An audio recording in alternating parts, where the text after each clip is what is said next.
একটা জগদ্দল পাথর আমাদের বুকে চেপে বসেছিল, আমাদের জীবনের উপর চেপে বসেছিল। আমরা কথা বলতে পারি নাই, আমরা ঠিক মতন হাসতে পারি নাই, আমরা ঠিক মতন চলতে পারি নাই। একটা কঠিন জীবন আমরা যাপন করেছি, যে আমাদের আল্লাহর ঘরে আল্লাহর কথা বলার ক্ষেত্রেও আমাদের অনেক চিন্তা ভাবনা করতে হয়েছে।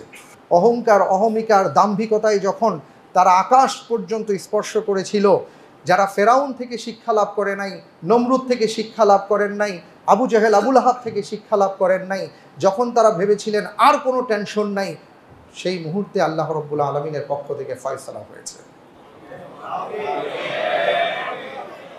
এখন যেটা আমাদের চিন্তা করতে হবে, এখানে আনন্দের পাশাপাশি, হ্যাঁ আলহামদুলিল্লাহ আমরা আজকে স্বাধীনভাবে কথা বলতে পারছি।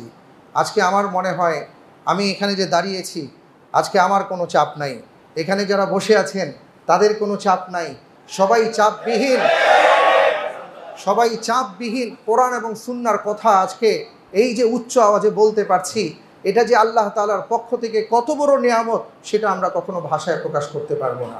আল্লাহ রাব্বুল আলামিন আমাদেরকে নতুন একটা সূর্য দিয়েছেন, নতুন একটা ভোর দিয়েছেন, নতুন একটা আলো দিয়েছেন, আবার একটা নিয়ামত দান করেছেন। ভাইয়েরা আমার, এই নিয়ামতের কদর করতে হবে। এই নিয়ামতের কদর করতে হবে। সেই কদরটা কিভাবে করতে হবে? প্রথমত, এই নতুন যুদ্ধে যারা শহীদ হয়েছেন, আমরা তো ৭১ পরবর্তী প্রজন্ম, আমরা ৭১ দেখি নাই, আমরা যুদ্ধ দেখি নাই, যুদ্ধের কথা শুনেছি, কিন্তু এবার আমরা সচক্ষে যুদ্ধে দেখেছি, ময়দানে যোদ্ধাদেরকে দেখেছি। অনেকে যুদ্ধ করেছেন, সত্য প্রতিষ্ঠার জন্য লড়াই করেছেন। তো এই যুদ্ধে যারা শহীদ হয়েছেন,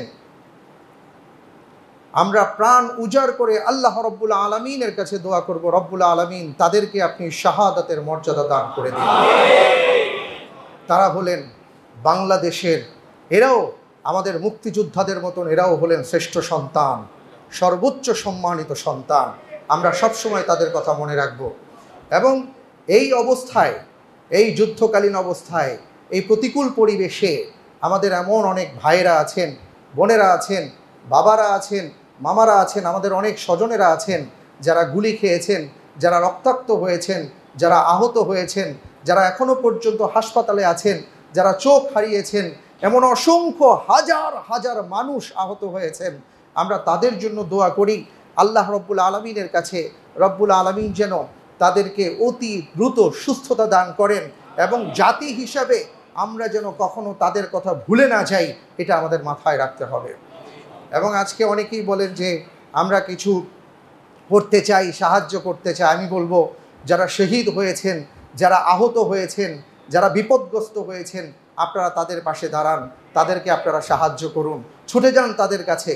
কারণ তারা আপনার প্রয়োজনে বুকের তাজা রক্ত ঢেলে দিয়েছে। আজকে আপনার দায়িত্ব হলো তাদের জন্য আপনাদের হৃদয়টাকে উন্মোচন করে দেয়া। পাশাপাশি আমি আরেকটা কথা বলতে চাই, সেটা হলো, এটাও দুঃখজনকভাবে সত্য যে 5ই আগস্ট থেকে আমরা পরবর্তী কয়েকদিন দেখেছি কিছু বাড়াবাড়ি হয়েছে আমাদের সমাজে, আমাদের রাষ্ট্রে, যেটা কখনো কাম্য ছিল না। এটা কখনো কাম্য হতে পারে না। আপনি বিজয় লাভ করেছেন বলেই আপনি যা খুশি তাই করতে পারেন না। আল্লাহর রসুল সাল্লাল্লাহু আলাইহি ওয়াসাল্লাম আমাদেরকে শিক্ষা দিয়েছেন। আল্লাহর রসুল সাল্লাল্লাহু আলাইহি ওয়াসাল্লাম মক্কা বিজয়ের দিন মাথা নিচু করে প্রবেশ করেছেন, কারণ তিনি মহান রবের শুকরিয়া আদায় করেছেন যে, হে আল্লাহ, এই বিজয় আমি তো চাইলে হতো না, আপনি চেয়েছেন বলেই আমরা আজকে নতুন একটা দিন পেয়েছি, তাই সবার আগে কৃতজ্ঞতা আপনার আদায় করছি। এবং তিনি কি করলেন? দুটো কাজ করলেন। আমি এই আলোচনাগুলো পরম্পরায় আসবো ইনশাআল্লাহ তাআলা। মূল বিষয়টা ছিল, তিনি সাধারণ ক্ষমা করেছিলেন। সেই সময়ের যারা সম্মানিত ছিলেন, যারা নিজেদেরকে আত্মসমর্পণ করেছিলেন, রাসূল সাল্লাল্লাহু আলাইহি ওয়াসাল্লাম তাদের সম্মান বজায় রাখার চেষ্টা করেছেন। এবং এমনও হয়েছে, বলেছেন, আবু সুফিয়ানের বাড়িতে কেউ যদি আশ্রয় লাভ করে, তাকেও আমি সাধারণ ক্ষমা ঘোষণা করলাম। এটা হলো ইসলাম, এটাই হলো ইসলামের শিক্ষা, এটাই হলো মানবতার শিক্ষা। কিন্তু আমরা দেখেছি যে কিছু, এটা সবার কথা বলবো না, এখানে ছাত্ররাও ছিল না, এবং এখানে আমরা দেখেছি যে শিক্ষিত মানুষের সংখ্যাও ছিল না। উটকো কিছু ঝামেলা এসে এরা লুটতরাজ, আগুন, ইত্যাদি দিয়ে অনেক জায়গায় অনেক ক্ষতি করেছে, দেশের সম্পদ তারা নষ্ট করেছে।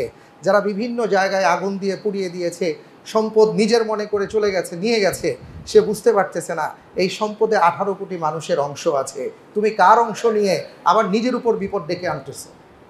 ভাইয়েরা আমার, আমি সুস্পষ্ট ভাষায় আপনাদেরকে একটা কথা বলি, সুস্পষ্ট ভাষায় আপনারা সবাই খুব ভালোভাবে জেনে রাখেন।